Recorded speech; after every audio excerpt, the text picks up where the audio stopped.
పరం శాంతి. ఈరోజు పురుషార్థం నాకు బేహద్ ఆకారి బాపు ఇస్తున్నటువంటి సందేశం. పిల్లలు, మీరందరూ స్వయాన్ని పరమాత్మ సమానంగా మిమ్మల్ని మీరు తయారు చేసుకోండి. ఇది చాలా అత్యున్నతమైన ఉన్నతమైన లక్ష్యం. ఈ లక్ష్యాన్ని మీరు మీ స్వశక్తితోనే చేరుకోవాలి. పరమాత్మ తండ్రి మీకు ఎప్పుడూ తోడుగా నీడగా ఉండనే సహాయకుడుగా ఉంటూ ఉంటారు.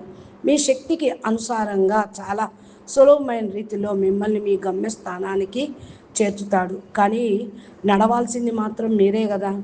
మీరు ఎంత ఎక్కువగా దివ్య పరం ప్రకాశము లైట్ స్వరూపాన్ని అభ్యాసం చేస్తారో, అంతగా ఎక్కువ తండ్రి స్మృతిలో ఉంటారో, అంతగా ఎక్కువ శక్తులు పవర్స్ మీ లోపల పెరుగుతూ ఉంటాయి. ఆ శక్తుల ద్వారా మీరు ఎంతో సహజంగా మీ లక్ష్యాన్ని చేరుకుంటారు.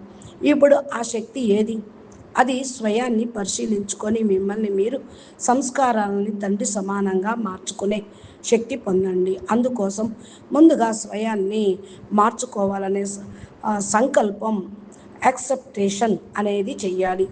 అప్పుడే మీరు మీ యోగాగ్నితో మీ కఠినమైన సంస్కారాల్ని దానం చేసి ప్రతి పాత సంస్కారాన్ని మృదువుగా మార్చుకుంటూ ఉండండి. స్వయం బాప్ సమానంగా మిమ్మల్ని మీరు తీర్చిదిద్దుకోండి. పిల్లలు, మీ సంపూర్ణ స్వరూపం అంటే ఫరిష్తా స్వరూపం. ఆ ఫరిష్తా స్వరూపంలో ప్రేమ నింపుకోండి. కాబట్టి సమయంలో మీరు కూడా ప్రేమ మూర్తులుగా మారాలి. మీరు ఎంత త్వరగా ప్రేమ మూర్తులుగా మారుతారో అంత ఎక్కువగా ఈ మార్గం సులభమవుతుంది. కేవలం మీ సొంత బుద్ధిని నడపకుండా తండ్రి బుద్ధి సూచనల ప్రకారం నడవండి. అప్పుడు మీరు ఎంతో సహజంగా చాలా త్వరగా మీ లక్ష్యాన్ని చేరుకోగలుగుతారు. మీరు మీ శరీరానికి యజమానులు. మీరు అత్యంత సూక్ష్మమైన సంకల్పం కూడా మీ శరీరంపై ప్రభావం చూపుతూ ఉంటుంది.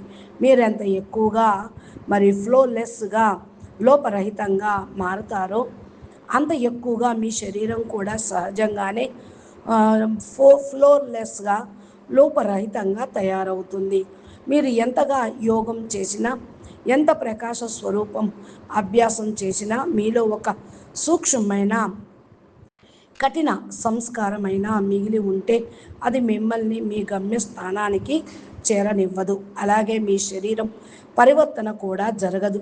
కాబట్టి పరమాత్మ తండ్రి చెప్పే ప్రతి బోధనను సహజంగా అంగీకరించి మీ బాపు సమయాన్ని మీరు ఉపయోగించండి. స్వయం మిమ్మల్ని మీరు మార్చుకోండి. అంటే స్వపరివర్తనయే విశ్వ పరివర్తన. స్వపరివర్తన కార్యాన్ని సంపూర్ణం చెయ్యండి అని బాపూజీ అంటూ ఉన్నారు.